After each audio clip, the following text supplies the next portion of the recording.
Hello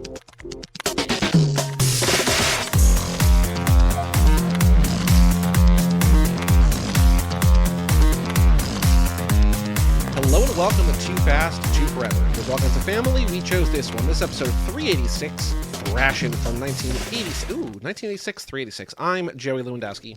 I'm Joe, too. And this episode is brought to you by... Oh, do we have a sponsor? Skateboards. It's a regular episode. It's brought to you by skateboards. Daggers. What's even the point of the column, the sponsor question mark, if we're not going to reach out to sponsors? Dagger cigarettes. Oh, that's a good one. Yeah, Dagger cigarettes. Smoke your life away. Dagger cigarettes. They're not like sun darts from Letterkenny. Oh. There's got to be something that, like, when you Google skateboard cover comes up, like...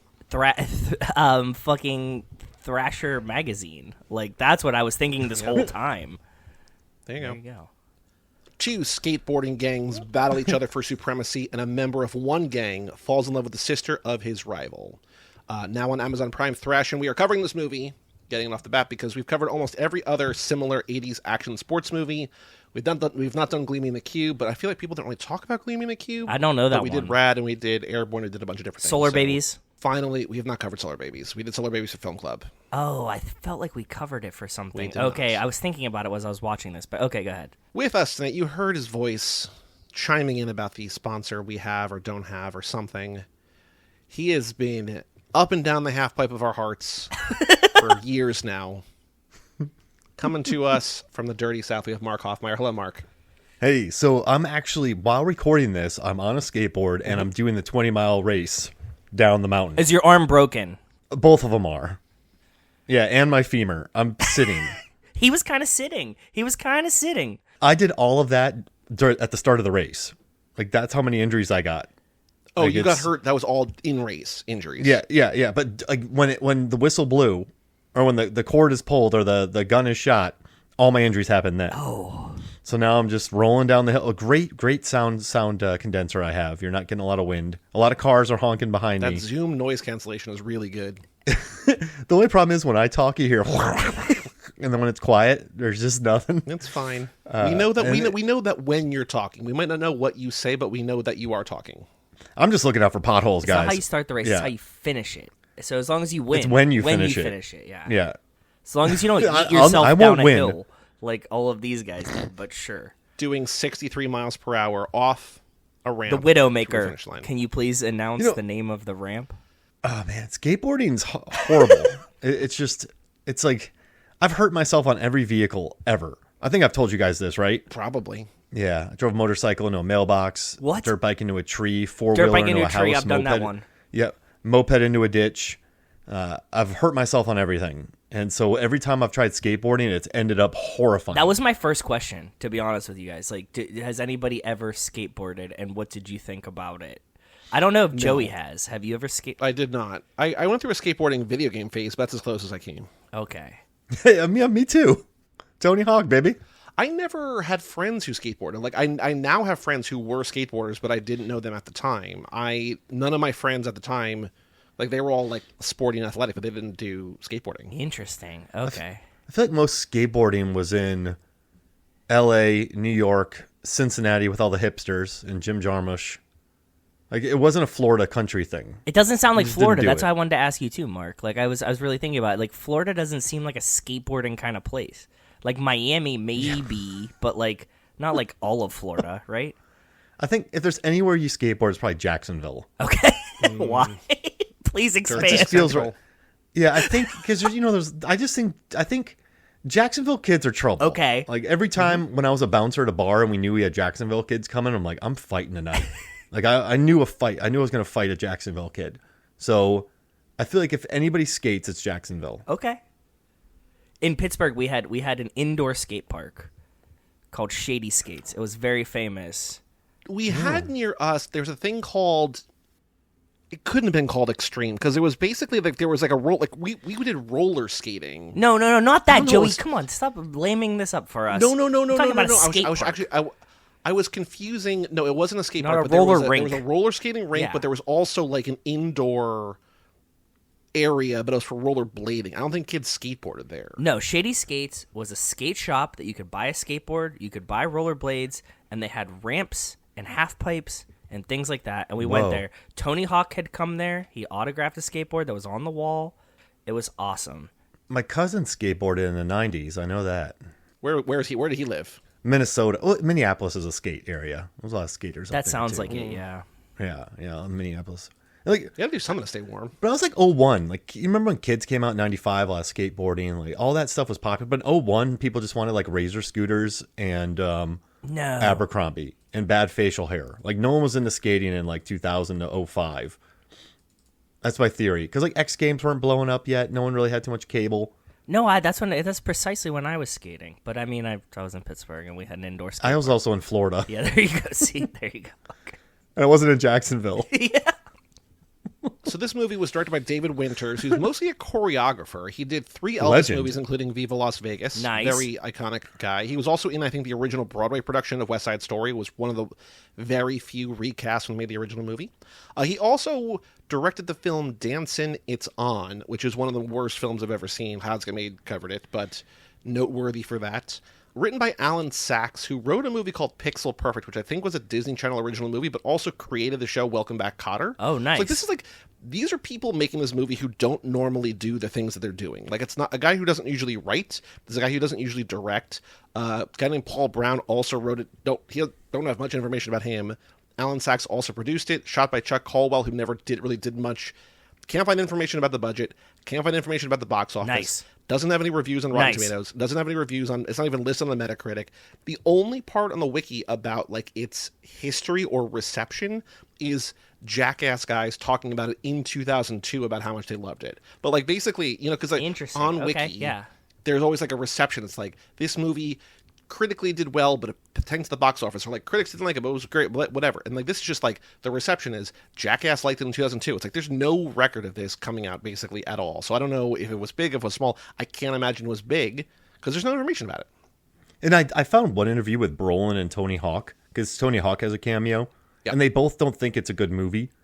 But while they were ragging on it, they said a lot of people came up to him and were like, this movie changed my life. This movie got me into skating. Wow. So, like, as much as they want to dog on it, this movie's perfect. This is Yeah, a perfect yeah. movie, and it is awesome. And it works because the people had never done anything like this. So, like, we don't know what we're doing. We're gonna try something. Like, skaters are breaking their legs on this film. Brolin does his own skating. Does You he? know, like, yeah, I think he's like a choreographer. Like, he has stunt doubles, of course, but you watch him in this movie, he spends a lot of time on that board. And I think coming from a choreographer, he's like, you got to dance. You got to do your own dances. You need to learn the steps. Skateboarding choreography in this movie is pretty It's good. really they're like, good. we're gonna Incredible. get the action Yeah. right. Like, if we're gonna do one thing, we're gonna make it look cool. It's like if there's like like they opened up a skate park when they go to the Daggerland and they're like, don't go on that half pipe. This is Daggerland. Well, that was closed, but since they were making a movie, they got insurance on it, so anyone skating was covered by insurance. So they opened it for a couple days to shoot again, and then they closed it because it was closed. But like, this was like they brought, like, there's a scene where the guy's just laying in the ditch at the end with a broken leg. He's a real skateboarder, but he had a real His broken name is leg. Jesse Martinez. Yeah, it's like it's wildly like Brolin skating. It's like man, some of these movies, if these movies were like that Airborne movie, Yes. it's like you just cut to the kids' faces and like wind's blowing on them. Like this one, you see Brolin skateboarding a lot, and I love it. Well, Airborne is like this in reverse, where it's like Midwest guy, or no, LA kid goes to the Midwest, and this Yeah. is like Midwest girl goes to LA, falls in love with a bad boy. Like, this is, when I first watched this a couple years ago, I was like, oh, it's Romeo and Juliet, but it's like it's that, but it's also more Valley Girl, which is Romeo and Juliet, so it's like Yeah. kind of a step and a half removed from Romeo and Juliet. It's just like kid on one side of the tracks, girl on the other side of the tracks, shouldn't be together but are together. It's like West Side episode- Story, and the guy danced in it. The episode on Hunt for Red October is not out yet, won't be out yet, but patrons know that there is also a Romeo and Juliet thing that I have going Yes. on in that movie, too. Is this so your just Romeo don't and worry about Juliet that. lap? Is that what this is? Okay. That was the It most is. popular MFF episode this year. Hunt for Red October on Movies, Really? Films, and Flicks. Yeah, Norbert and I recorded it, and that was the most listened to Movies, Films, and Flicks episode in 2024. Does it ever feel weird to you, Mark? Like, side tangent, but like Joey and I will see like an episode that like goes off, and we're like, why did everybody want to listen to that one? And it's never like a new movie. You're just like, what the fuck was everybody like finding this somehow? Like Never Back Down, which takes place in Jacksonville, Rowdy. I think. And then like that one and like The Dead Don't Die, those are huge for movie Sons of Flicks. I don't get it. And like Deep House is really popular for Deep Blue Sea. Like I don't know why. I think at a certain point, if you're the only podcast who has covered a movie, like how many could possibly be talking about Never Back Down? That's true. And well, also like I have MMA training. The guy that I recorded with does a lot of MMA in Canada, and I'm from Florida, so it was like we were able to like analyze the movie pretty good and talk about our own experiences and how much we love it. So it popped. I don't know what happened, but it popped. So, but I'll Never Back Down pops. Red for a Hunt for Red October, The Deep House, a French underwater horror film. So I love it. I love it when those movies pop, like because it's not like Dune 2, you know? No, it's, exactly. It's not like, funky. this just came out and The Rock is in it and he's starring in an action movie. It's always just like some weird bullshit we did, and they're like, okay, cool. Oh, it's the best. It's the best. There is one crazy credit in this movie, which, Joe, this is a new kind of thing. I wouldn't call this a crazy credit, but it isn't not. Okay. But it kind of the is. daggers So are Catherine one Hardwicke, character. Is that my guess? No. Okay. Catherine Hardwicke, who would go on to direct Lords of Dogtown. Lords of Dogtown, a very, famous skateboarding movie. She's a production designer in this movie, and this is her first movie that she's ever worked on, and she is on screen in the opening credits during her credit as production designer. Okay. And that's the crazy credits? That's actually pretty good. Yeah. 2 up, 1 down. Like, it's not a crazy credit, but it's kind of in the ballpark. It's better than we get most of the time. It's a trivia. Like, there's basically no trivia about this movie, too. The only real trivia here, other than, like, skateboarders who are in the movie, like Tony Hawk, like Mark said, my favorite skateboarder, Rodney Mullen, is in the nightclub. Bucky Lasek was mine. Bucky Lasek was mine from Trivia Tony in Hawk. this is Johnny Depp auditioned for the role of Tommy Hook. Oh, and didn't get it? Didn't get it. This movie's terrible if he got Robert Russler's the reason why this movie works. Hook is really good. That Not the scene, movie Hook, this character. Both. The earrings? The earring scene? Yes. When he's talking The to his hoop sister, he's or like, the dagger? And he's like, don't be a smartass. This is important to me. And then he's like, the bone, huh? You're like, right, Mark. That hit me. Like, when he said, this is important to me, you're like, it takes you back to that moment when you're, like, 18. And you're like, or 17. And you're like, this is what you care. What earring am I gonna wear to the club tonight? This is what is important to me. Don't be a smartass. And he's fascinating because the actor was 21 when he took this movie. So I'm presuming he moved to Indiana when he was 18 and he started the Daggers. And within a few years, he had created like the most prolific skate gang in California. They have fucking colors, man. They rock like a biker gang. The dumbest thing they do is tag their house. It's like, where are the Daggers? Oh, they're there. Yes, you're right. Like, Look, they're not smart. Yeah. They're just industrious. And like when he's like $1,000, that'll get us by for the summer. Like he's taking everyone with him if he wins the money from the thing. Yeah. Like they're all gonna live there. They'll be taken care of for the summer.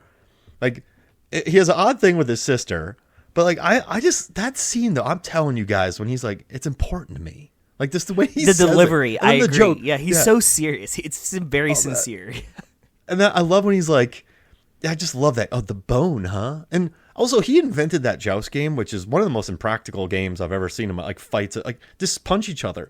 Like he invented that game. He has a house. Like he's taking care of these kids. They're legends in their area. Like they're nice to little kids. They're not like horrible humans. Like Velvet's cool. Velvet, for, like, the Velvet end. was probably my favorite character in this movie. Yeah, Velvet's She's awesome. But I think he did all that in like 3 years. Speaking of Velvet, my favorite thing thinking about this movie, so this comes out in 86, which was the same year as Rad. Okay. Velvet is played by Sherilyn Fenn, who is, I think, probably best known for playing Audrey Horne on Twin Peaks, like one of the sort of secondary main characters on Twin Peaks. Chrissy, Pamela Gidley, plays Teresa Banks on Twin Peaks, who is a minor character in the show. But so the story of Twin Peaks is who killed Laura Palmer, right? Yes. The night that she was killed, like there's this other character who's like involved in that. Pamela Gidley plays her. So I love this idea of David Lynch in 1986 going to see Thrashin and being like, both of these girls are in the thing I'm making in 2 years. I love that idea. This does not feel like a movie that he would like, but also he probably would love. I mean, it's an LA movie. He's an LA guy. And Velvet's He's a got counterculture personality. guy. Velvet's, she does some shifty stuff, but she's also quite loyal to her boyfriend. But then she also knows when to get the sisters back. Like, she does. Velvet's She's a girl's girl. She's like helping her out. Like she's like, look, your boyfriend might be at the race. Like, come back. All these things. Like, I think that she's the best of both worlds, to be honest. Velvet's one of the good ones. I'm gonna pitch a movie to you guys. Please. Okay, Thrashin' 2, Uphill. Uphill. The final race is the race that they went. The LA Massacre's up that mountain, and one foot always has to be touching the skateboard. Tour de France.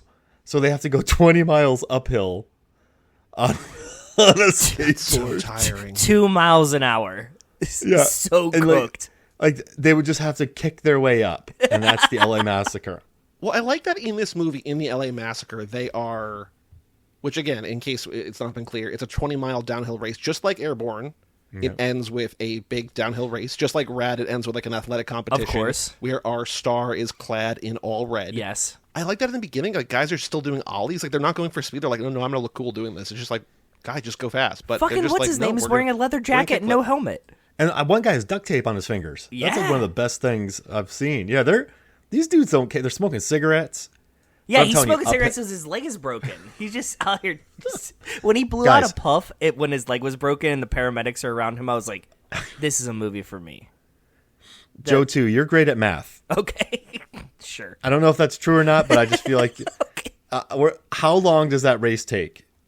20 miles uphill Uphill? on a skateboard. 1 foot always has to be touching the skateboard. It has to be They like an can't- hour they and a can't- half. That's steep as shit. It has to be They like an can't- hour-long race, at least, right? No, it's got to be more than that. Can you imagine how much like That's you what have I to, said. An hour and a half, an hour at least, an hour and a half. 20 miles uphill. And they're probably going 5 miles an hour? I said There's two. no way you're even going that I fast. said two. So that's 10 hours? Well, because if you think about like he's doing 63 as he crosses the finish line, that means that the downhill race still takes at least 20 minutes. Yeah. Oh my god. So at least 4 hours? 5 hours? I want to see them 10 hours? quadzilla up to the That's line. ChatGPT. Because they're that's true. They're gonna be so bulky in their thighs. I just want uphill chase scenes. That's all there's only too many downhill chase scenes. Like Furious 7 has an uphill chase scene. And that's like one of the few. Tokyo Drifts have some uphill or up parking garages. Okay, well, wait. Races. Now that you brought this up, is the parking garage that they chase him through the same one from Tokyo Drift with the like the spiralies down? Because I thought that it might be because canonically, Chrissy Teigen says that they shot that in L.A. She was in an L.A. parking lot when she comes out and she's the girl in the pink shirt. We don't see her face. That she said she was in an LA parking lot somewhere when she shot that. And that is the same spiral up that the Mona Lisa gets crashed on. Is this the same parking garage? Because they keep racing down a parking garage, and it's in LA. And No, Chrissy Howard Teigen, could be. Was Chrissy Teigen there? Is the question, right? Like, is she's she, not there now. How old was she? Was she born in 1986? Probably like the year she was born. You know, most parking garages are cowards now because they don't have those little turns anymore. Yeah, You just have to Chrissy go Teigen all was the way down, born all the way. Yeah. in November of '85, so she would have been like basically born as they were making this movie. She could have But been then there. 2006, she was what, 21? I mean, she's in Tokyo Drift. You know this, right, Mark? We've told you this.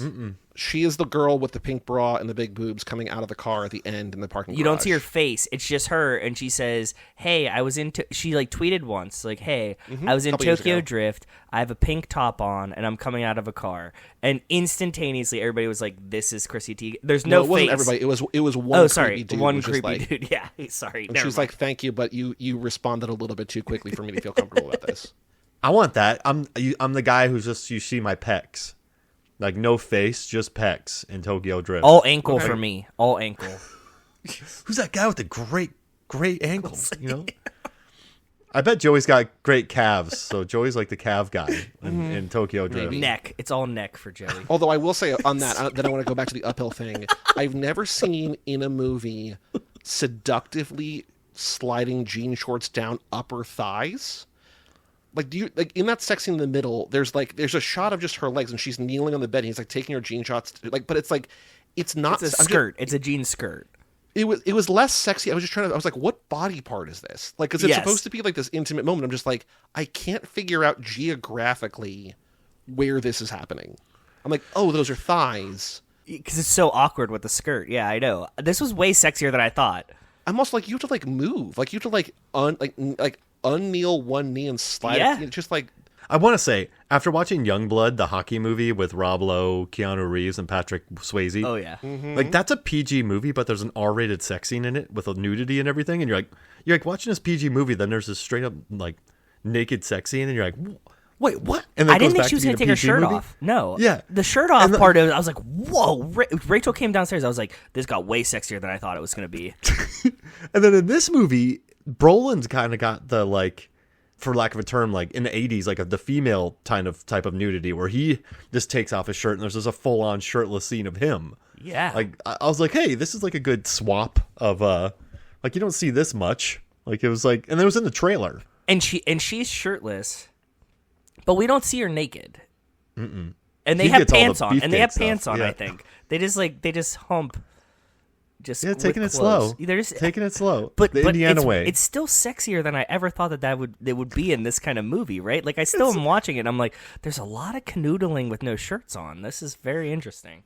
It's a classic 80s movie. I feel like every movie stopped and had one of these sex scenes in it in the 80s. And you're just like, this is like Dunstan checks in too. Like, why are we having this scene? But there's no butts. There's not even butts in this. It's just backs. Just all back. ChatGPT thinks it would take 8.5 hours to skate uphill for 20 miles. I set a 45-degree hill, which is like basically just like a very steep hill uphill the entire time. But It was a very steep hill. You're right. There's 5 key considerations. They estimate there's time with and without breaks. And then the bottom line says the challenge is so extreme it might take 10 to 12 hours or more, depending on capability, terrain, and strategy. Alternatively, consider using an electric skateboard for better feasibility. Can you do me a favor? Can you see how fast that blade could skate? Well, I was also, the uphill? other tab I had open was some motherfuckers are always trying to ice skate uphill. I was thinking, yeah. And listen, how would your cereal get wet during that 8.5 hours? Which is probably the best line from this movie. Do you guys remember that? Blade's uphill ice skating in the No. movie Blade 2 is a scene of cinematic exaggeration rather than a feat grounded in physics. So now it's doing hypothetical analysis of him, knowing that he's a... They think he's going 20 miles per hour. So they think, ChatGPT thinks that Blade could do this in an hour. It would still take Blade an hour to do this uphill ski, though. On skis, not... This thing's going to take my job. But no, the important thing is, like, you need to know you're still there to prompt it with the right thing. Yeah, that's true. Nobody's just sitting here asking ChatGPT How what it's going to fast take Blade would do the 20 to mile skateboard uphill. Yeah. So there's a scene where good old Tommy beats up Corey. And also Tyler laid it on that dude. I just want to say, like, Tyler beat the crap. No, Rook, yeah, was it? What was his name? Something weird. It was Yeah, Brooke McCarter, who's in Lost Boys. There's a Lost Boys shot in this movie, by the way. Like, I bet you Schumacher stole it. But the fight, Corey gets beat up by Tommy outside their house. And then Tommy's like, let's go. My cereal's getting wet. Yeah, because he like was the eating the life greatest- cereal out of the box. Yeah. And then he goes, let's go. My cereal's getting wet. That's a was good amazing. line. We need to incorporate that. He makes all of the daggers watch him play air guitar. I thought about this. He's like, you missed the show. the impromptu air guitar. Was it face-off. impromptu? Oh, you think they have do they have like a Wednesday night air guitar night? Because he said you missed the show. He's dude, sister. Everyone comes over to watch him play air guitar. I thought about this Wouldn't too. you? Man, that's an ego right there. Yeah. Like just like, guys, watch this. Like it's not even a skill. No. It's more like flagellation, right? Like, Yeah. is that the right word? Or is that slapping your back with stuff? It also is that, but it worked there too. But yeah. Is that? What do you think, Joey? Do you think it's an entire album? Is he playing like? Did he play the whole Stones? album? Yeah. Did he just play like Dark Side of the Moon Or straight is it part through? of a bigger act? Is that one element of a bigger act? Wait, is he fake drumming and fake He might bassing? be. I want to see him do In the Air Tonight with drums. Oh, that's a good one, Mark. Yeah, in the Yeah. air. Dun, dun, dun, dun, dun. He does the air drums and the guitar. Which Fast and Furious character would you watch play fake instruments to the dark side of the moon? I got one answer, and it's right. Who? Roman. Roman's the only one I want to see try to do Dark Side of the Moon, because I think that he's never heard it, but would pretend like he has. What about you, Joey? I mean, I think that was like, it just reminds me of, like, you know those like YouTube reactors where there's like 17-year-old kids who are like listening to Phil Collins in the air tonight for the first time, and they like get to the breakdown, they're like, oh my god, Yeah, it's like yeah. it feels fake, it doesn't feel real. I would like to see Roman, whether he knows it or not, react to it. In terms of air drumming, though, I think I have a good one. I'll let you say yours, and then I think I got a good one. there's a lot of like decent options that I'm not thrilled with. I think maybe Mr. Nobody would be up there. Oh, I bet he's good. He I bet lip he's syncs crushing. for all of Elvis, so I mean, like, he's good at that. Yeah. I think Matt Schultz. Really? You think like, Vince? yeah, Vince is think- the guy that's gonna do it for you? Because, like, he would take it so seriously. He would be like the guy in Jacksonville singing Three Doors Down on karaoke night. Why did Like- Jacksonville just get all the hate tonight? It's a good point. Tallahassee. I don't know why, but whenever I went to a karaoke place during those years, someone was always like, if I go crazy, like, they were really hitting the notes and like taking it seriously. So I feel like Matt Schultz would like really wail on air guitar, like unironically. I can see it. Well, he also is the only one canonically in the franchise to play guitar in the movie. You're right, Joey. Good point. So it makes sense that he would also theoretically be good at air guitar, since he knows he's possibly the only one who understands how a guitar works. You know? I do. That is amazing. I kind of. I think Jesse knows how an electric guitar works, but can't play one. Do you think? So sad. Cole Hauser's character would play air guitar? No, What's his name? Never, No. ever, not once. Carter Ferrone? No. Yeah. Carter Verone's not playing air guitar. Okay, you're setting up Blink-182, and 3 characters from the Fast and Furious have to play the bass, guitar, and drums. So we have Roman, we have Matt Schultz, and who's the third? Or we have Vince, Roman, and who's rounding it out on the drums? It gotta be like What's Roman playing? Or Roman? They're both doing guitar. I think Roman would be good on bass. So who's on drums? Yeah. I think I was thinking Mr. Nobody for drums. Yeah. yeah. With the hair. Oh my gosh. Yeah. That's perfect. If it was like the Yeah Yeah Yeahs and we had a singer, I'd probably want Dominic, because he would take it very seriously, like Karen O like. I think he's the go-go dancer from what we've seen from Vin. You know he loves music. He does. He loves some Beyonce. He does. I love that video so much, that like 9 minutes of him just dancing. Yeah, same. Okay, I do think, even though canonically there's guitar in the first movie, but there's no skateboarding in the first movie, I do feel like there was a chance at some point in the backyard of 1327 was a homemade half pipe. At least a ramp. It feels like before they're able to drive or legally drive or something, they want to get their thrills in a certain way. I think Grandma Toretto probably let them at least have a half pipe at her house. If they couldn't have it at 1327, if Dad didn't let it, Grandma had one. Like, young Letty was ripping it up Yeah. on a board. And Brian, the way he dresses, if he doesn't skate, I'm worried about him. No, he skates. Yeah. He thrashes. I don't like the term thrashing. Why? I feel like, okay, when people say it rips, Yeah. or like, that's fire, like, that always has me cautious. And it's not because of like hip lingo, but like, if it's not going to be around, if people aren't going to be saying it in 3 months, I don't even want to like bother with it. It's like thrashing. It's like, it's an aggressive skate. Like, it's still skateboarding. Like, I'm a skateboarder, but I do it aggressively. Like, I thrash. What does that mean? I skateboard aggressively. Like, it's... Thrashing has a lot of arm movement involved in it for me. Yeah, it seems like a shark attack. Oh, that's a good one. Yeah, that's where your brain is, yeah. So, yeah, I don't know. It just seems like you're calling it something, and that never lasts. Just call it skateboarding.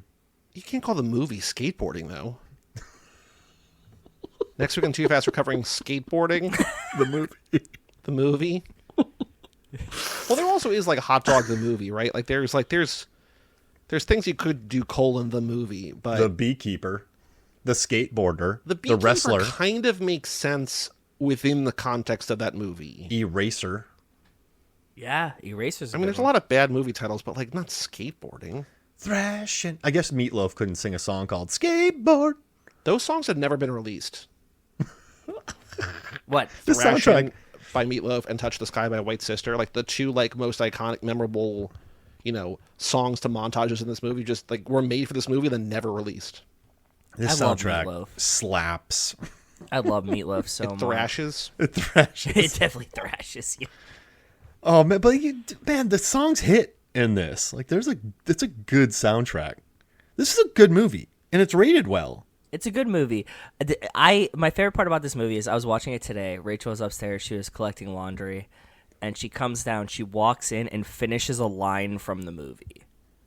She had not seen anything else before that. She walks in and goes, and like he's like, this is my chain that I made in art class. She's like, I really like it. She's like, it's yours now. And he's like, it's yours now. And I was like, thank you. You got the whole entire grasp of this film in the 13 seconds you walked by the TV. The T is for Thrashin'. Exactly. Have you ever given away a necklace to someone? Oh. That you made in art class?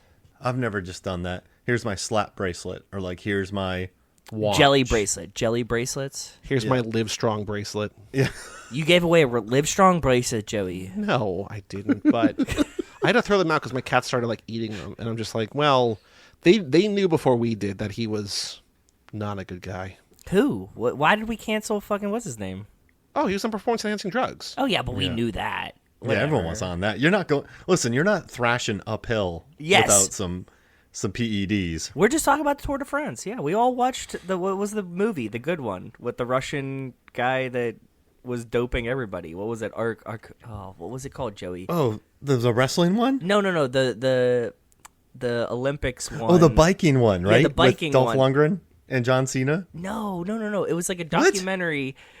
Joey, what was this movie where he was like, I'm gonna go try to do a bike race, and he like races in the Tour de France, and he's like, everybody was doping, and the Russian doctor tells me how, and the movie just takes a twist. Well, it's made by the same guys as 7 Days in Hell, I Yeah, think. and like Dolph is in it. Was he? Yeah, he's a bike rider, and John Cena and No, Orlando there's Bloom. no characters. It's a documentary. What movie are you watching? Because I want to watch this movie. Joe, you're describing it like it's a fictional movie. You're describing it like it's a comedy. It's not though. It was what was it called? It was called like Artemis or something like that. But it was a movie. It was a documentary. The guy starts out. He does the Tour de France. Icarus. That's what it was. Yes. He flew too close to the sun. Yep. It's a The good way you're movie. describing it sounds like 7 Days in Hell, where it's like Kit Harington and Andy Samberg playing It's tennis for not. 7 It's a days. real documentary. But like he starts out, he's trying to do a bike race, and then he's like, and this Russian doctor's like, "Do you want me to tell you how I doped the entire Olympic team forever?" And they were like, "Yeah." And then that's what he does, and like the movie just takes a turn. Speaking of Jacksonville, some of my friends from high school became strippers, and they got big into HGH, and they did like a tour around Florida for like a stripping. It's like Like Magic Mike. did. Yeah, Yeah. yeah. But they were on like HGH. HGH was cool. Yeah, it was big in the early 2000s. Yeah. Sorry, Jacksonville. I'm starting to sound like the good place. Yeah, you really gotta ramp up your Bortles acumen, and then you can really start talking like Jason Mendoza. Can we talk about how they come in and they go to this party and they're like, okay, like, or they're going to the club, right? And they come in, they're like, hey, we know you're here to see the Red Hot Chili Peppers. And I'm like, oh shit, the Red Hot Chili Peppers are in this movie? And they're like, no, Thrashin' Day, or whatever the fuck the band's name is playing. And then the Chili Peppers never come out. No, that is the Chili Peppers. The Chili Peppers came out. Really? That was Kiedis. Yeah. That was the Chili Peppers. I saw just like, No, that was the band. but they Those called are it something HCP. else, and they played like a song that wasn't Chili Peppers. I saw like the one guy from Chili Peppers, like the lead singer from Chili Peppers, but it wasn't the Chili Peppers. They weren't playing a Chili No, Peppers the entire song. band was in the movie, in the club. Okay, So he says, will you please give your most warm welcome, the fabulous Red Hot Chili Pepper, the band that gets your pulses pounding, your senses reeling, and sets your mouth on fire. Wait, but right now, ladies and gentlemen, Yes. it's time for the thrash bash. the Thrash Pumping Bash. pumping Yes. the That blood. that is the Chili Peppers, though. Is it? Pumping the blood through the heart of New Orleans, Radster, Bourbon Street Dream, Yeah, he says like, "Oh, are you ready for the Chili Peppers?" And he's like, "Here's the thrash bash." And I saw quartet of patented gentlemen. yeah, it was so weird. I was ready for like a nice Chili Pepper song in the middle of this movie, but they gave us the thrash bash instead. Barnard. Yeah. His book is good. Anthony Kiedis. Good dude. Good dude. All right. You don't like you know, wait, is that wait. His No, book I is don't. I interesting. don't. I catching don't feel flack any kind lately, of way. right? I don't feel any kind of way about him. I just didn't know that he was a good dude. Is he Dave Grohl right now? Dave Grohl wrote an entire book about how he loves his family and like he's just a straight up Oh, dad. did he also have like the secret family with another family? Like if he was just like I'm a rock star and wrote a book about it and then you learned about it, you're like, yeah, he's a rock star. Like, you know, if these thrashers go and do something, you're like, yeah, the daggers did it. This is the daggers. But he wrote an entire book about how like, man, I just love my family. I'm such a good dad. And he's like, I got another kid. And you're like, oh man. Like whatever, do your thing. But like he wrote an entire book about being a good dad and like loves his family. Didn't he call his book Storyteller too? Something Yeah. like that. Yeah. Yeah. The storyteller. Man, that Foo Fighters movie was bad. I would have called it What was the Thrashin'. movie? They did They made Foo a horror Fighters- movie. A No, they made horror movie. And it was bad. where they play themselves and they go to like basically a haunted house to record an album. So they do a Scooby Doo episode. It's real bad. Okay, that sounds. It was in theaters though, so you know. Get that. there's that. Get that bag. Get a new. I don't think anybody Child. saw it though. I love that line in this fight where she's like, "You showed this picture to mom and dad of like you with some like crazy like what did she Indian- say? Indian guard." He's like, "I look great."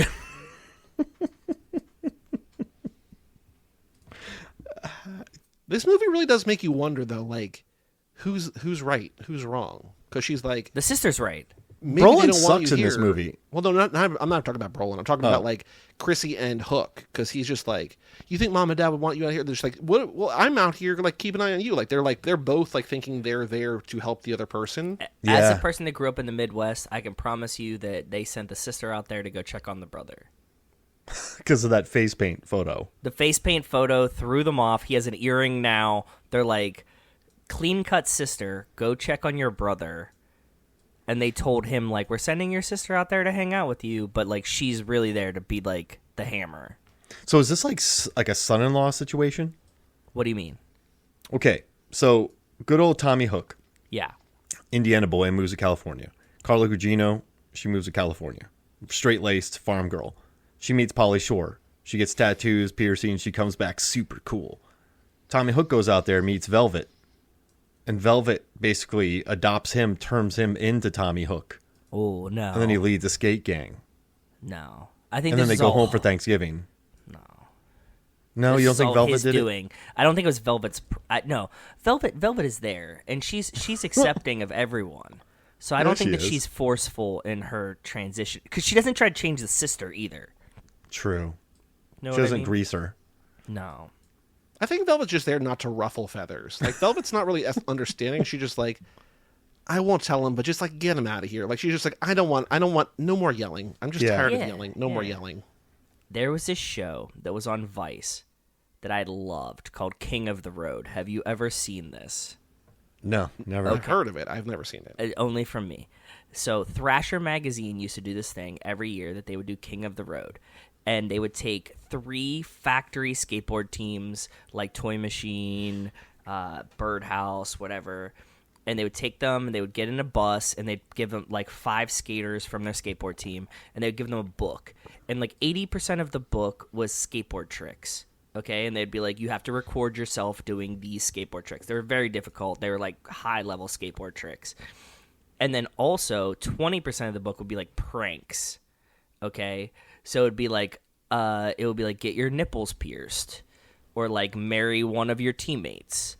And the whole time that I'm watching this, I'm like, oh my god, I really wish these guys were on King of the Road. This is like the basis of what King of the Road is, because they would have like a downhill slalom once and they made them like ride it down on toilets, and then one of them got like hit with the toilet and like knocked himself out and concussed himself.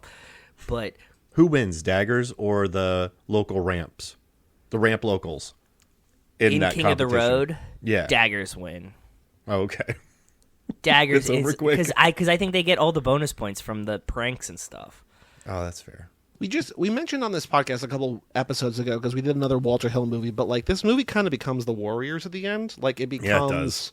just like gangs all dressed up, where it's like it's not just that we're gonna fight; it's that we're gonna look a certain way and fight. And it's very cool. It kind of like it's like the fight, and then also kind of the L.A. Massacre is a little bit like that, but it's less. Like I wish that they were all like I wish the L.A. Massacre was like 7 groups of 10 people dressed the same way. I agree. Yeah. There's a lot of individualistic whatever, which is fine, but it's not as exciting as earlier where it's just like, oh, no, we're going to rumble and we're going to look cool together. Their rumbling is the strangest rumble I've ever seen in my life with the gauntlet that they fight or the jousting. They're not even jousting. It's a chain with like a glove from boxing on it. And they don't even try to take out feet. That would be my first inclination too. I would have Tommy Hook, steamrolled him back in the day. If I was like Brolin's age, I'd have wiped the poor guy out. I'm just telling you guys that. He's not the most threatening villain, is he? No.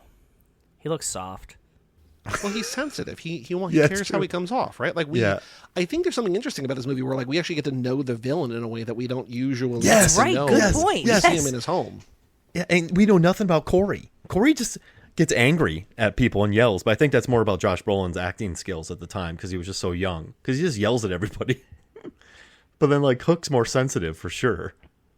Has a girlfriend, has a sister. He's trying to take care of the family. He has a house. I think in this movie, Hook is the Dom Toretto, right? Well, think about it. They don't have much money, so maybe that's why he does his air guitar shows. Well, no, he's definitely Dom Toretto because, new guy to town. Well, not new guy to town, but like outsider falls in love with the sister. You're right, yeah. This has very parallels to Fast and Furious. Do you guys like Corey Webster in this movie? I mean, Brolin's fine. He does a lot of skating. I mean, good look. He looks good. He looks good, yeah.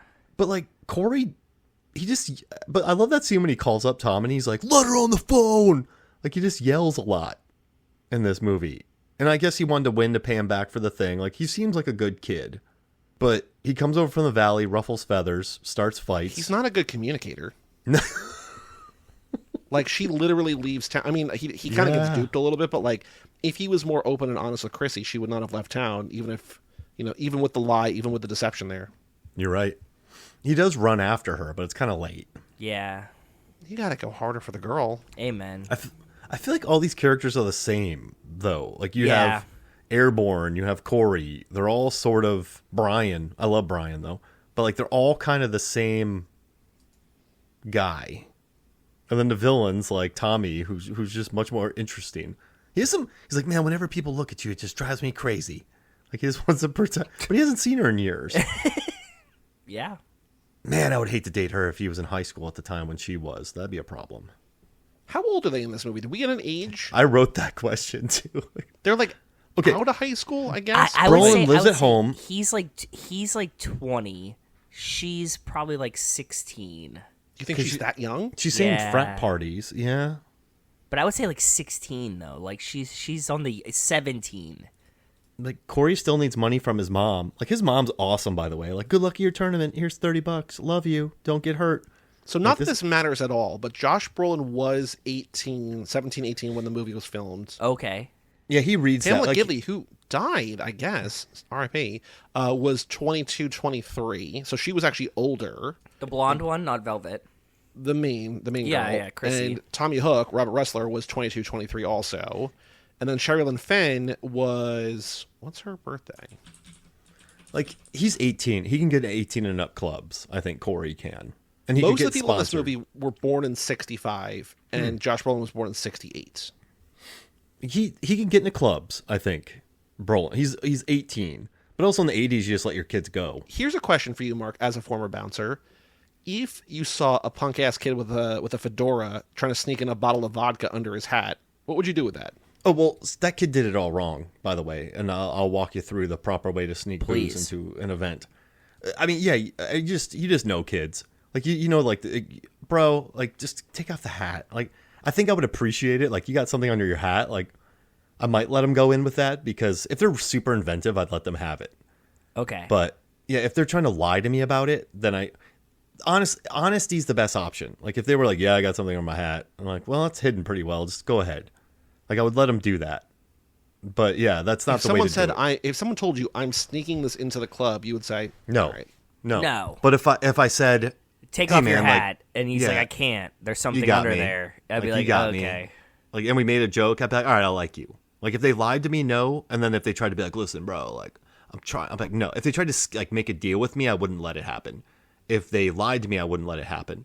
But if I caught them and they're like, yeah, you got me, man, my bad. Like, but I didn't like catch them on a lie. They're like, yeah, I got it. You know, like, my bad. Here it is. I probably like, yeah, let it, like, keep one. If you confiscate that bottle of vodka, would you keep it or throw it out? Like, what Never, would you do in that never situation? drink skate punk open No. bottles of whiskey. No. That's going in the trash. Yeah. Yeah. What if it's never, sealed? I'm keeping it. Okay. Yeah, I might give it to them when they leave. You know, I might just be like, come find me when you leave. I'll give them back to you. Do you think it's cowardly that Smash Skates only sponsors him after he wins? Yes. Like in Rad, the town comes together to sponsor him to get into the thing because the bad guys want to keep him out because they want the sponsored kids only. I mean, you want winners. Yeah.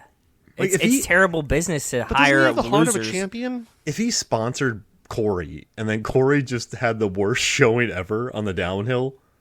With his like, new 7-ply board with Yeah, you're like, polyurethane wheels.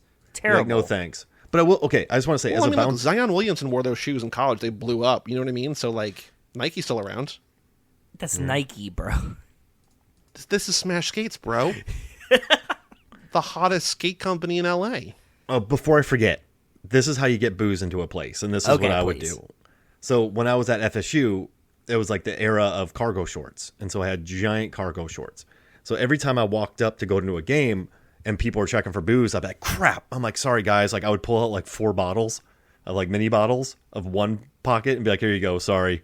Like, whatever. And then I would walk by them. It worked every time. And then in my other pockets, I had more booze. That's a good So one. you That's intentionally a good one. sacrifice. Yep. 40% of my stock. Well, you to could get the also rest just, in. like, fill those little bottles with water. Oh, that's big brain. Fill them with water. Joey's you thinking know, you ahead. buy, You like, buy them. You drink. well, you buy, like, 10 I know. I'm not that shooters. smart either. You drink 4 in Jesus. advance. Well, I wasn't smart enough to do this thing, but if you buy 10 shooters, drink 4 of them in advance, like pregame with them, refill those with water, then sacrifice the 4 that you've already drank that are just filled with water. They're not going to open them. They'll be like, oh, thanks, man. That's smart. Yeah, I never. That was too intelligent for me. That's way too many steps. But I still got in all the boot. Like I never got caught once because I was like, there you go. Like I had a system, and I'd be like, I would just pull them out and be like, here you go. And they're like, oh well, this is a broke college kid, and he just gave me like 4 bottles. Like he doesn't have any more. Yeah. And then the Gilby's vodka is getting drunk, my friends. Sailor It's like, Jerry's how going much down. booze could this one guy realistically be bringing into this thing? Yeah, I used to weigh 250, so like I could pack it in. You're also tall. You're tall, though. Yeah, it's true. Yeah, and I had sideburns, so that you can drink more when you have those in the early 2000s. That's +5 to. But yeah, that's drinking.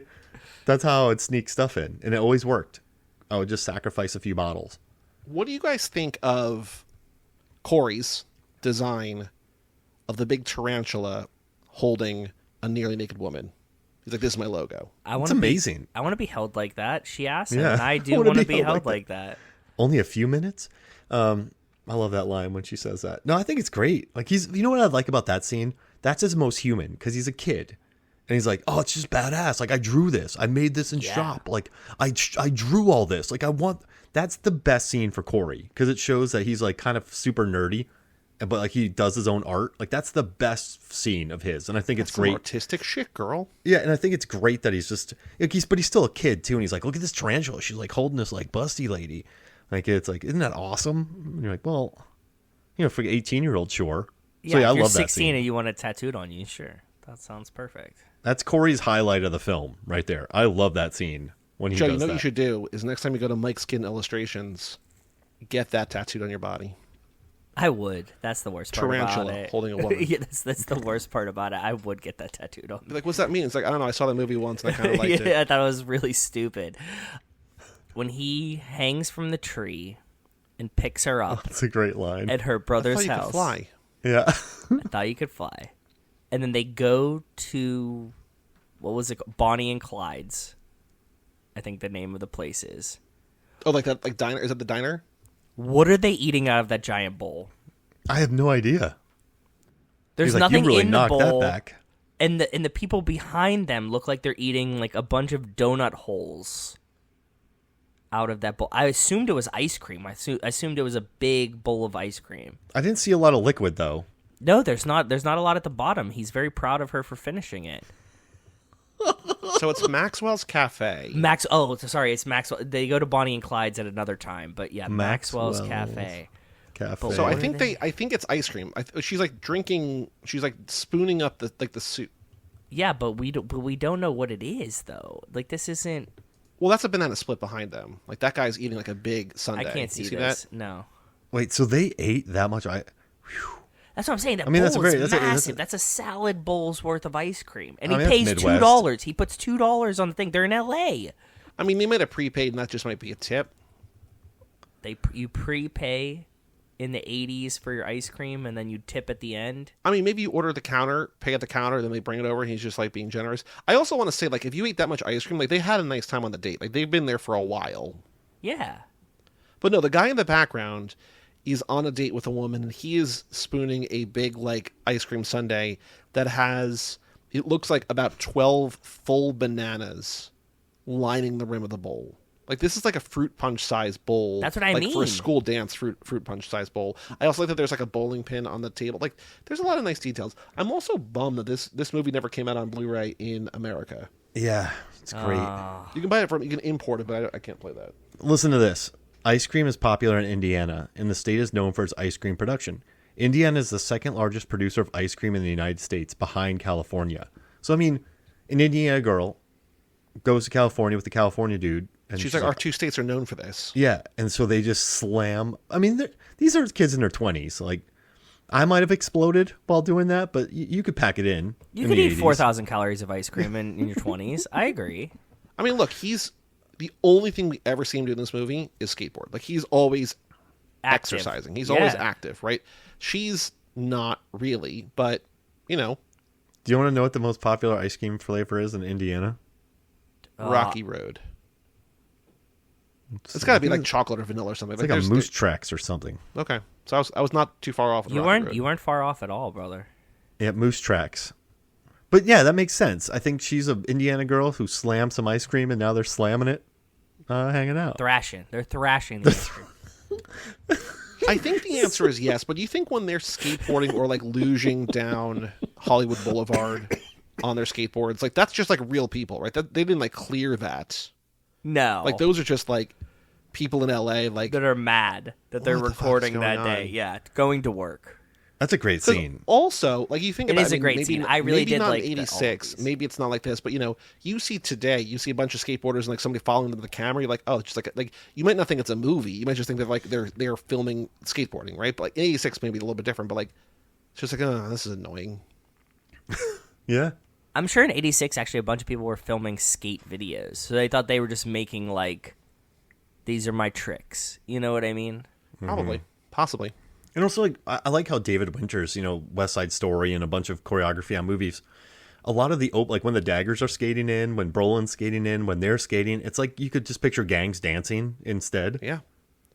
Like, so I mean, it wasn't it's that very, much of a it's stretch very for him. theatrical in terms Yeah. of, right? Like it's very, we're going to solve this combat through Oh yeah. dance. You know what my problem is? Like, there's a Mitch Hedberg joke when he's like, I saw a human pyramid. It was very unnecessary. Yeah. I see thrashing. I just think it's unnecessary. Like, I'm a meat and potatoes guy. So if I was on a board, I would just skate. Like, I wouldn't... thrashing just seems... What I is don't know. thrashing to you? What does thrashing mean to you? Like, just, like, put your hand on the ground and doing, like, little kicks and doing stops and, like, spinning. You don't want to do like, tricks. You just want to skate. I would just, like... What's, like, the Lupe Fiasco thing? He's like, kick, push, kick, Yeah. push. Like, that's my skating. That's my skateboarding. I mean, they define thrashing in the movie. It would be kick, push, fall. That would be my skateboarding song. I was never a skateboarder. I liked rollerblades better, so that was. I for couldn't me. do that either. Whenever I had to go high school or elementary school, what is it? What's the skates with 4 wheels on them? Roller Roller skates. skating. Yeah. I would just. I looked like I was on ice. Yeah, I hate roller skating. Roller blading, I got. That one was good. I feel like my ankle would explode just doing that. Now, but back then when you're 15, it's awesome. Joe, do you have other notes, other thoughts? Did you like this movie? I really like this movie. How did you like this movie in comparison to like Airborne, to Rad, to other movies we've covered in the... It's good. It's not Rad. It's not Airborne, but it's good. It's a lot of I fun. think this is better than Airborne. Yeah, I think so too. I didn't remember Airborne enough to... Airborne is like they're doing like there's the ice hockey game in the middle. He's the surfer kid. He's doing the downhill thing. Like the downhill thing at the end of Airborne is great. I remember this that. Is better than That's the Airborne, only thing I remember about Airborne. And Jack Black is in it. Really? Yeah. And Seth Green, I think. Yeah. Wow. Okay. Yeah, that's right. They are in it. Yeah. Oh God. Now I remember Jack Black being a high schooler in that movie, just yelling at him. That's right. Like this movie's clearly not authentic, but it's very authentic. Like they got huge names. The actors actually skate in it. Like you watch all the actors on skateboards. Rennie Harlan will be proud. Like it's, and like this movie has a really good personality to it. And like I think some of the kids are actually pretty good kids. I love that earring scene. Like that scene has more personality than about 14 of these movies. That's true. I love this film. That's very true. I think it's a good movie. I would watch this again. Like Yeah. I sent it to my friend. I was like, I think you would like this. I don't know if I necessarily recommend it. It's not like life changing, but like this is really fun, and I think you would like this. When Kino Lorber announces like a special edition of it, I'm buying it.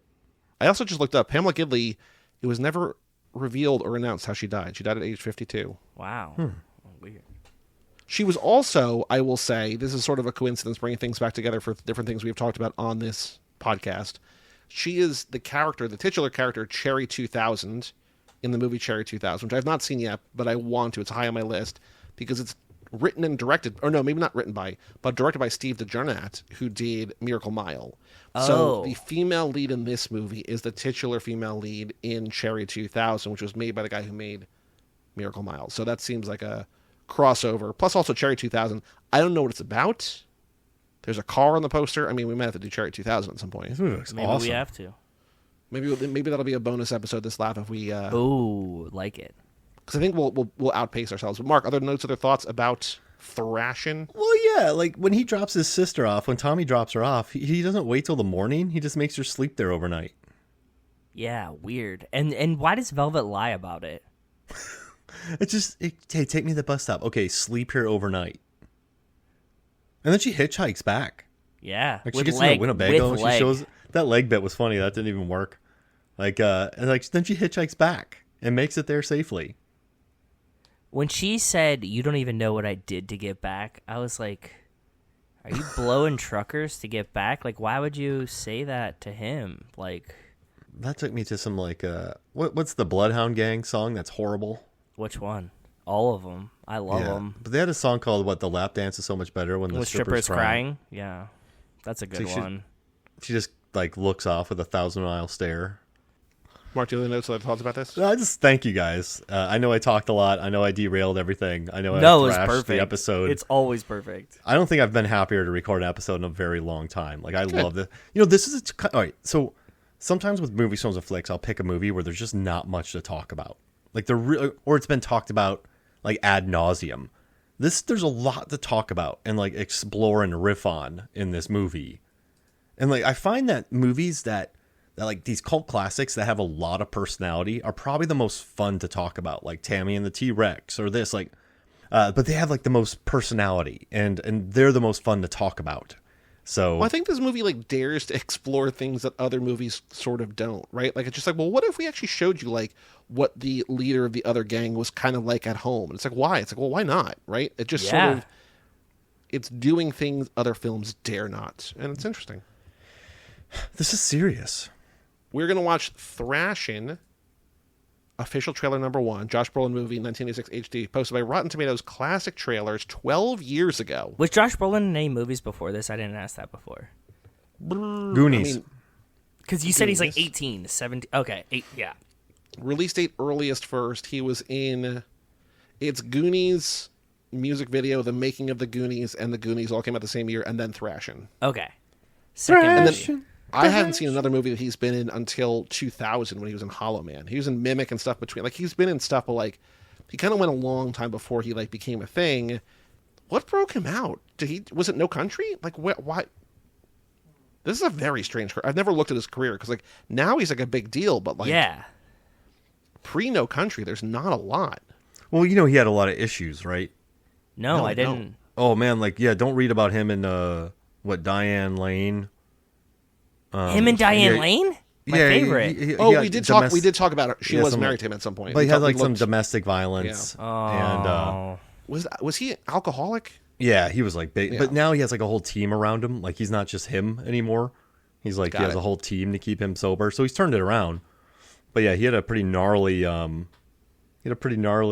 years there. So I think that kind of set him back a little bit. But also I will say 86, Youngblood, Color Money, Hoosiers, Rad, Wildcats, Best of Times, The Boy in Blue, Nick Cage. Rodney Dangerfield did the Triple Lindy, like American Anthem.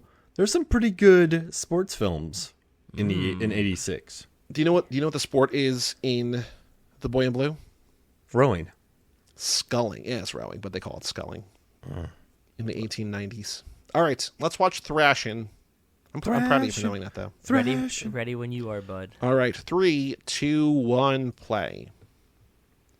Feels like an easy PG-13. movie to sell, but also no one saw this movie in theaters, so who knows? This movie rocks. And it became very popular. I mean, this trailer looks real shitty, like in terms of quality. It looks really nice on Prime. Oh, it looked great on Prime. Man, Brolin got a lot of like they really went full beefcake on Brolin for this movie. They did. That's a cool ramp too. Like, remember back in the day when movies like I feel like Rookie of the Year they built a boat. Like I miss when kids built things in movies because that really influenced me.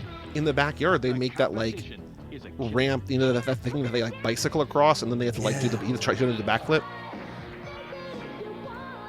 Oh, there she is. I feel like most people just build American Ninja Warrior gyms now in their backyards. Yeah. CrossFit gym. Yeah, like that's the Chili Peppers. Yeah. The Chill Peps. Man, that breaking guy I like that the breaking guy stepped up to them for a little bit and then backed down. Some of the line readings in this movie make me very happy too. Yeah, I'd love it. What do you thrash? What do you got? Then he's totally like, you can't skate. Then she knocks out a thing. There's the shot. She gets some serious armpits in there. Yeah, so much shirtless, so much back. There's a lot of their making out in this. Like that was like 15 seconds of the trailer. Yeah. For what? See, Like, this this movie is a kissing movie. This is the This is Tokyo uphill. Drift. Yeah. It might be. It really looks like it, to Well, be no, honest. I think the one in Tokyo Drift is enclosed. Or It's is not. it? Or is it not? No, It's the not? spirals are not. Well, when we get there in 15 or 20 minutes, which is, 30 or 40 weeks, I'm sure you will inevitably geographically find where it is, and then when you find that building, We need to can check look it up and on see Wiki if and it's... see other things that have been filmed there. Yeah. Man, these hurt. Because I feel like every iconic thing in LA has been used more than once. Of course, yeah. There is one scene during this skate thing when they're going down at least 3 miles an hour. Do you remember that scene? There's like a wide shot of them just going really slowly down the hill. Oh, yeah. This movie rules. Okay, let's play the Letterboxd game. So, for reference sake, Mad Max Fury Road has been seen by 2.3 That was a million good trailer. That was not a bad trailer. It didn't sell it the way that I would, but it wasn't the worst. Thrashin', from 1986, directed by David Winter, starring Josh Brolin, Robert Russler, and Pamela Gidley, has been seen by how many people? Do you want to go first, Mark? Or you want me to go first and set a bar? Can I ask you like another reference question? Yes. Sure. Okay. How many people have watched Grind? That was like 2000 and something. With Sweet Grind Lou. from 2003 has been seen by 12,000 people. Yeah, helps and doesn't. Welcome to the game, Mark. The top review of Grind on Letterboxd is a 2-star review from Gal Pacino, who is formerly Brad Pitt. Sometimes a movie you've Both never top heard tier. of. Both top tier. She's like one of the most followed people on Letterboxd. Sometimes a movie you've never heard of, nor have any desire to see, starts autoplaying. You watch the whole thing purely because Adam Brody is a sensitive skater boy in it. Which, There's a character called Sweet Lou who's pretty good in the movie. Do you want to go first? You want me to go first? You Set a go bar. Joe too. You go Joe too. I'm going to go 21,000 people. Okay, Mark. So you think it's more popular than Grind, a movie I've never heard of? This is a cult Sweet Lou. Just type in Sweet Lou Grind, and like, there's a funny scene where he's like doing the Atlas in a strip club. Very 2001 movie, I think. I'm gonna say 32. 32,000 or 32 people? 32,000. You're both too high. Oh, Okay, I'm going I to was go... hoping its cult classic status would get it there. Oh, I'm going to go 17,500. 12,000. You're both still too high. One more guess. Wow, this movie's seen by nobody. Jeez. 6,000. 1. Joe finally close. 6,366 people. 6,366. Wow. Average rating of a 3.1. That's Most way common- lower than I thought. 3.1's pretty good. A third of the people who have rated this gave it 3 stars. Mike Manzi gave it 5. Austin Wolf Salter gave it 4.5. How many of those 6,400 have in their top 4 favorite films of all time? 6,400 top 4. This movie's a cult classic. 6,400 scene. Top 4, And but cult classic, which throws you off a little bit, yeah. 123. No. I'm going to say 4. Somewhere in between. Thanks. It's going to be low, bud. 0.1% is the rule of thumb. So 6 would have been the guess. I went under. I get a guess? Yeah, of course. You go first. Go ahead. You went first. 45. I'm going to say 7. Once again, in between. One more guess. 23. Not 12. Mark, closer on this one. 32. 32 Hey, people. Wow. That's pretty good. Wow, that's more than I thought. Okay, People yeah. love thrashing, man. People thrashing around. And also, everything. while you guys were thrashing around with those numbers, I think I'm going to I rate it looked now. up filming locations for both Thrashin and for Tokyo Drift. So Thrashin's, at least according to IMDb, the rounded multi-level parking structure scenes during Wild in the Streets night Okay. scene Yeah. shot at 6000 Sepulveda Boulevard in Culver City. Okay. The only other thing of note there is the 1985 film Girls Just Want to Have Fun. Okay. Tokyo Drift parking garage scenes shot at 12124 Hawthorne Boulevard in Hawthorne, California, USA. That has been also used in Teen Wolf, the TV series, Gone Girl, Tenet, Minority Report, Birds of Prey, Day Shift, Lie to Me. Like, they found a real popular parking garage. That's Thrashin why, was just but they look the we're same. going to go to Culver You know City. what? When we get to that minute in Tokyo Drift, I'm going to find out if that construction company may build both of them off the same thing. Okay. Okay, that's my goal. There's a near 0% chance you even remember anything about Thrashin when we get to that minute, but 100% chance. we're going to go to Nick Padilla's profile, at Nick Padilla.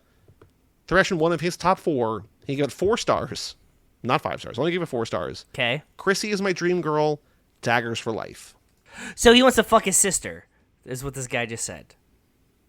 Chrissy is his dream girl, but daggers for life. Well, you might like her and the bad boys. I don't know. How are you guys rating this? Well, how many stars did you give it? I gave it 4 stars. Joe's not on Letterboxd. This movie rules. I think if I was I would thrash this a 4. I just gave it a 4. I'd thrash this a 4. So Nick Padilla, top 4 films.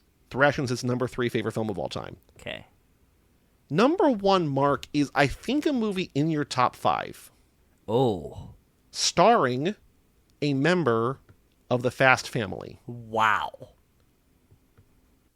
I like hearing Joey give these clues to other people that aren't me. All right, one more time. Say it. One more time. Nick Padilla's number 1 favorite film is, I think, a movie that's in your top 5 favorite films and stars someone who's been in the Fast and Furious franchise. Okay, so it's like Kurt Russell could be in there. Yeah. Or 70,000 other people in Fast I and have Furious Alligator movies. in there. I have Crawl. Barry Pepper was never Scott. Well, I don't think it's in your top 4 on Letterboxd unless that's legit, but I think just of movies you like, I think this would be if not in your top 5, close to your top 5. Big Trouble in Little China or the Big Trouble in Thing. Little China. Jack Burton's the greatest action hero ever. He's an See, idiot. I know you. I Yeah, got Joey's you there. good at these gifts. I love Big Trouble. It's a classic film. I'm so happy. Number 4, that's his number 1 favorite movie of all time. Number 4 is based on a novel by an author who is known for works not in this genre. What? This That's is a a good massive clue. movie based Okay. on a novel by a famous novelist who is known for a different thing than this. Oh, Shawshank. Shawshank. Oh. What is it? What else did he write besides Shawshank? Stephen King. Oh, fuck it. Okay, never mind. Sorry. I didn't know Stephen King wrote Shawshank, but yes, that makes a lot of sense now. We talked about Shawshank on this podcast I know like we 4 did. weeks ago. Yeah, I know. I know about Shawshank. I just still did not know Stephen King wrote Shawshank. Okay. Actually, we talked about it like a week ago. Yes, that's what I'm saying. I knew When that we did the Shawshank Hunt for October exists. episode. Yeah. Joe, too, are you like me? I feel like my brain is a bucket of water that's completely full. And whenever new information comes I in, said this some to information like spills out. I said this to my wife earlier because she laughed at me that I still don't know how to spell the word Tylenol, but I'm very good at spelling very complex chemical words because I studied those. So, like, I can spell all of these complex chemical words, but, like, I just exited all the easy ones. So that's what spell check is for me. So, yes, Mark, I can absolutely relate that my brain is one bucket. It has been full for years, and I just keep dumping shit out one end and filling up the other end. Yes. Nick Pynthia's number 2 favorite film is a version of the technological present we are living. A future version of the technological present we are currently living in. I think I know. Guess it. Go 3 Send for 3. it, Is please. it a future version of the techno? Her? Her. Oh, Holy mackerel. good shit. Mark, thank you for carrying us, my brother. Mark 3 for 3. 3 for Way 3. downtown. I You're can't believe I way got Big down. Trouble. Yeah, I'm Caitlin Clark in this tonight. You here. are. You're the Time Athlete of the Year. And she's in Indiana. She is in Indiana. Yes, that's true. Does she eat ice cream? This Chrissy would have been Caitlin Clark, right? Like, this is exactly what that movie is. Yeah. Man, I'm feeling pretty good, guys. Mark, thank you for joining us. What do you want to plug other than the holes in your leaky brain? What else would you like to plug on The this bucket podcast? that we got. Yeah, well, Joe, you joined me on Movie Films and Flicks, so and listen to any of those Movie Films and Flicks episodes that you Do we joined me have a on. date on our Under the Silver Lake? Which is just Ballpark-ish? a month or two. Okay. It's Early just me- 2025. That episode's just me kind of trying to wrap around the ideas of my head Yeah. in that film. It was a good time. Well, That was an episode we recorded, and Mark texted me to apologize for his behavior on the episode. He's like, I feel like we didn't talk about the movie. I was like, I don't care. Yeah. Yeah, like I don't so care many either. people talk about the movie. Like for me, I wanted to explore like why the movie and why the director's jail and like That's why I love why having it you aff- here for Yeah. these reasons. I don't know, because there's so much out there about the movie, and I researched it all, and I dropped all of it. You asked us what Blink 182 characters everyone would be from the Fast and the Furious in this episode. That's like one of the greatest things I've ever heard in my life. Yeah, that's a crazy one. With my Blink 182 tattoo on my inside of my arm here. So I'm repping Blink. Yeah, no, I'm out there, guys. I did a thing for the Game Awards. We saw your I was preaching to one of the students in our lab that we know you, and you write lots of fun articles, and you have an envious job of mine because it's so much fun. And then that day on Reddit, not following you, just seeing you, I saw what was your latest Reddit hit. Oh, the Dwayne Johnson sweat. Yes, the Dwayne Johnson sweat one, and it had come up on my Reddit, and I was like, "This is our friend Mark." Like, that's who. I got some pretty good underground stuff going on. I got another one coming out about Nolan that's insane. And okay, I'm going to put this out here. In a Please. year from now, I want to have a book. I'm starting to work on a series of essays that I want to become a book. Okay, So we'll see what tell happens. us where with to that. buy it. I'll buy it. Only if you'll autograph it, though. I mean, it's probably going to be an ebook, but I can do like one of those little signatures online. That No, I don't want the PDF bullshit. I'll print it out, but I'll send it to you, and then you send it back. Okay. I'm hoping. I just I need free time. I don't have any of it, so I'm trying to get up every morning, write ideas down, and put together a book about like I can't wait to read it, brother. various essays about monster movies and the scenes where people get eaten and why I love them. Well, speaking of, I don't know what the movie's about particularly, but our next episode is going to be Red One, which maybe is a monster eating people. I think Santa gets kidnapped. Oh, no. As of December 12th, which is Now. past if you listen on the main feed, or probably either today or tomorrow as you're listening on the Patreon feed, available to stream. Or rent, or something. But it's at home. Yeah, you can watch it in your house, not in a theater. So next week, our Christmas episode is Red One. Then after that, our patrons get a bonus episode we mentioned before of The Hunt for Red October. So check that out. But Thrashin today, Red One. Wait. Sorry. Deep Blue Sea, Happy Harlan Days. We're doing a Strangers episode. Ooh. Every Christmas we do Happy Harlan Days. So we have a Strangers Chapter 1. Go back and listen to our, what's it called? Drive? Oh, yeah, that one's great. And then yeah, do that. Because You wanna everyone talk was about down our on that Harlan movie. Yeah. But no, that's he packed in a trilogy of films in like 45 days. He had to film. Nice. He had like a couple, like 1 month of prep, and they went to like Latvia, and they're like, "Hey man, get us a trilogy of films in 45 days," and he did it. Bless him, Rennie Harlan. I love him. That's a G. Yeah, deliver. that's who you hire to make a movie. Like he made that Hercules movie, and I'm pretty sure he did it in like 3 days. The Rock Hercules movie or a different one? The Kellen Lutz one. But I'm know who pretty that is. sure they told him, like, hey, man, you have like 2 weeks. You know, he did it because he's a consummate professional. Yeah, he did it. I also wanted to give a shout out to our patrons. I realized I did not do that. Nick Burris, Alex Ellen, and Justin Kleiman, Brian Rodriguez of High School Slumber Party, Wes Hampton, Jerry Robinson, Dan the Duke, Hayden, Renato DiDonato, Michael McGann, Lane Middleton, Lindsay Lewandowski, Nate Milton of the Kings of Sport, Jason Rainey, Tom Price, Mike Gallagher, Josh Buckley of Whole Lot of Wolves, Michael Moser, Christian Larson, Tara Newman, Aaron Willows, and Natalie Absolute, Randy Carter, Josh Gularm, Alex Walsh, Josh Luther, and Jessica Collins, a.k.a. Montez. Tez. Thank you all for supporting us at the $5 a month level or above. And for all things Too Fast, Too Forever, including ways to get your name on that list, go to cageclub.me, facebook.com/TooFastTooForever, or at TooFastTooForever on all the socials. Email us, family@cageclub.me. We'll read it in 2 weeks on the next Fastlane episode. Check out our Patreon page, join those names at TooFastTooForever.com, and go to our store, GeorgePickens.com, and come back next week for Red One. I'm Joey Lewandowski. I'm Joe too. And that was Mark Hook Hofmeyer. And we will tell you all about it When we see you again.